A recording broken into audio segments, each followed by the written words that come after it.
स्वागत है आप सभी का आपके अपने चैनल रीडिंग परीक्षा पे। दोस्तों, जो आज का हमारा ये सब्जेक्ट है इसमें है reading and reflecting on text. आपके यह किसी ना किसी बीएड के सेमेस्टर में प्रैक्टिकल का टॉपिक सब्जेक्ट होगा ही। और इसके अंदर जो एक टॉपिक होता है इसमें इसमें एक जो टॉपिक ये है कि हमारी जो वर्तमान समय में कुछ भी इशू है शिक्षा से संबंधित आप उसको उजागर करिए। तो ये जब 2000 अभी हाल ही में 2-3 साल पहले की बात है कि आप देखेंगे हमारा जो टॉपिक हमने सेलेक्ट किया है उसको उसमें आप ये लिख सकते हैं कोविड-19 महामारी और डिजिटल शिक्षा। तो इस पे ये टॉपिक है और इस पे ये फाइल बनी है। अगर आपको भी ज़रूरत है तो आप यहाँ से इस फाइल को लिख सकते हैं। ठीक है, कंटेंट यहाँ प्रोवाइड किया जा रहा है, आप चाहें तो स्क्रीनशॉट ले सकते हैं, मैं भरपूर समय दूंगा। और या फिर वीडियो को पॉज करके आप साथ के साथ लिखते भी जा सकते हैं। चलिए, कोविड-19 पैंडेमिक एंड डिजिटल एजुकेशन ये हमारा आज का प्रकरण है, यानी कि इस पर हमने फाइल तैयार की है। देखते हैं। सबसे पहले संदर्भ लिखा जाता है। क्या लिखा जाता है? संदर्भ लिखा जाता है। ठीक है। कोविड-19 महामारी ने बच्चों के दैनिक जीवन को बाधित कर दिया है। इस महामारी के कारण सभी शिक्षण संस्थानों और परीक्षाओं को स्थगित करना पड़ा है तथा इसके कारण बहुत से बच्चे शिक्षा तंत्र से बाहर हो गए हैं। बच्चों की पढ़ाई बाधित न हो यह सुनिश्चित करने के लिए स्कूलों द्वारा पढ़ाई को ऑनलाइन मोड पर स्थानांतरित कर दिया गया। वर्तमान में जब इस महामारी ने पठन पाठन की प्रक्रिया को ऑनलाइन मोड पे में ले जाने के लिए विवश किया, ऐसे ही शिक्षा क्षेत्र की एक अभूतपूर्व चुनौती का सामना करना पड़ा है। तो देखिए, ये सब चीज़ें थी संदर्भ। क्या हम बताने वाले हैं, कैसे क्या हुआ, उस चीज़ों को यह शुरू में दे दिया गया, यानी कि इंट्रोडक्शन है पहला पेज हमारा। ठीक है। देखिए दोस्तों, बताता जा रहा हूँ हर वीडियो में कि पिक्चर्स को आप अवश्य पेस्ट करें।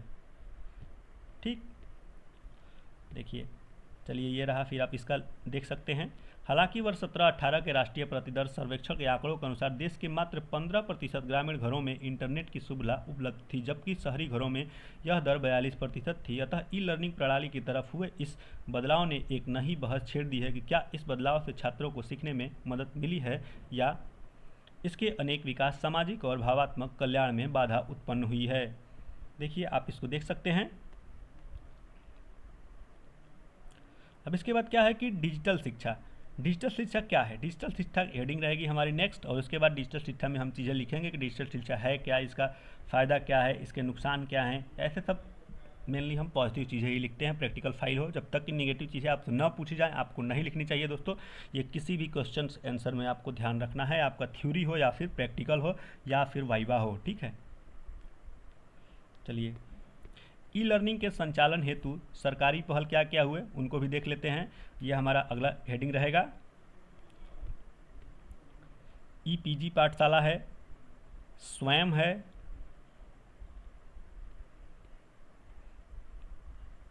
आप वीडियो पॉज करके भी लिख सकते हैं या फिर आप स्क्रीनशॉट लेकर भी बाद में लिख सकते हैं आराम से बैठ के, कोई वो नहीं है।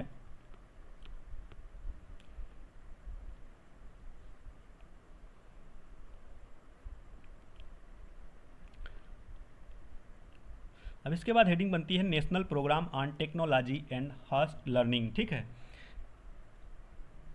NPTEL केंद्रीय मानव संसाधन विकास मंत्रालय की एक परियोजना है जिसे देश के 7 भारतीय प्रौद्योगिकी संस्थानों द्वारा भारतीय विज्ञान संस्थान बेंगलुरु के साथ मिलकर शुरू किया गया है। इसे वर्ष 2003 से ऑनलाइन शिक्षा की सुविधा प्रदान करने के लिए बनाया गया है। ठीक है। चलिए, क्या है NPTEL आप देख सकते हैं। इस तरह से आपका एक तरह से जीके भी तैयार हो रहा है, ऐसा नहीं है कि नहीं हो रहा है।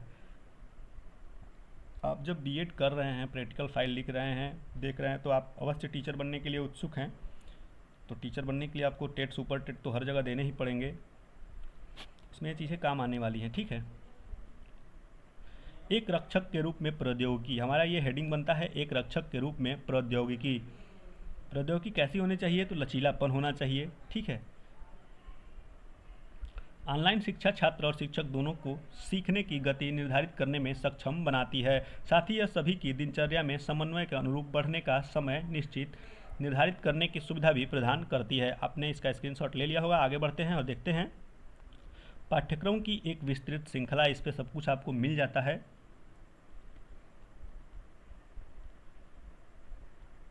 देखिए, पारंपरिक शिक्षा की तुलना में लागत प्रभावी। देखिए, ऑनलाइन शिक्षा में क्या है कि आपको घर बैठे सब कुछ करना है, ज़्यादातर मुद्रित चीज़ों की ज़रूरत नहीं पड़ती है।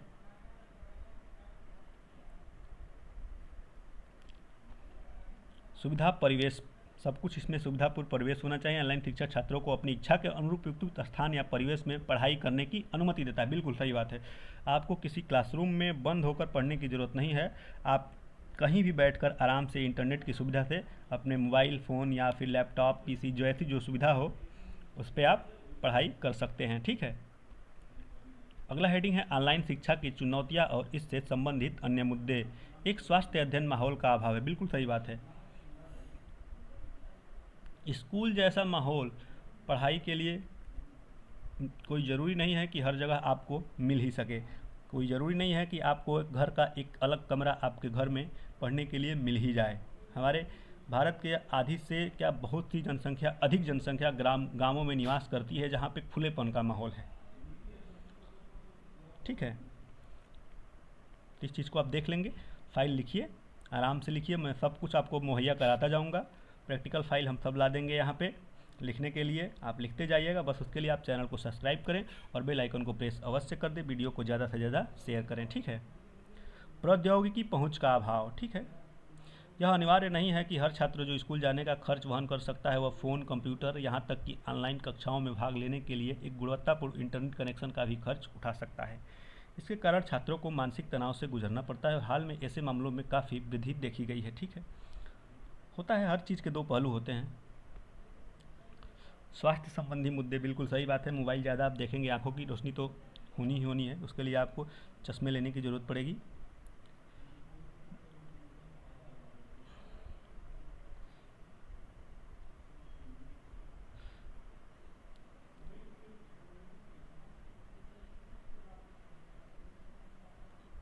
आगे बढ़ते हैं।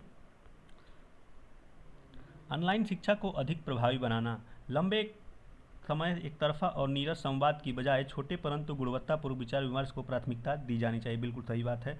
शिक्षक की भूमिका कक्षा को नियंत्रित करने तक सीमित न रखते हुए ज्ञान के हस्तांतरण की सुविधा प्रदान करने वाले एक मार्गदर्शक के रूप में विस्तारित की जानी चाहिए। ठीक है, देख लेते हैं, आप स्क्रीनशॉट लेते रहिए। रचनात्मक विकास पर ध्यान केंद्रित करना चाहिए। इसमें आपको दिखाना है, इसमें जो लिखा है वही सब की कैसे हम रचनात्मक विकास कर सकते हैं, बालक के सर्वांगीण विकास कैसे कर सकते हैं। हर चीज़ को दिए जो हम पढ़ा रहे हैं उसमें ये चीज़ों को ध्यान रखा जाए कि उसमें जो सामग्री जाए वह एक ऑथेंटिक सामग्री हो। यही सब चीज़ें इसमें लिखना होता है। अंत में जो निष्कर्ष निकलता है, इस निष्कर्ष यही है कि अवसर की समानता भारतीय संविधान के मूल सिद्धांतों में से एक है। समाज के सबसे ज़रूरतमंद लोगों को हितों की परवाह किए बगैर केवल एक वर्ग को विशेष लोग के लाभ पहुंचाने की पूरी प्रणाली के हस्तांतरण का प्रयास संविधान की उक्त कथन की मूल धारणा को नष्ट कर देता है। ठीक है, शिक्षा सबके लिए होनी चाहिए। अब तो मौलिक अधिकार भी हमारा ये बन गया है। तो दोस्तों, ये था आज का हमारा टॉपिक का प्रैक्टिकल फाइल।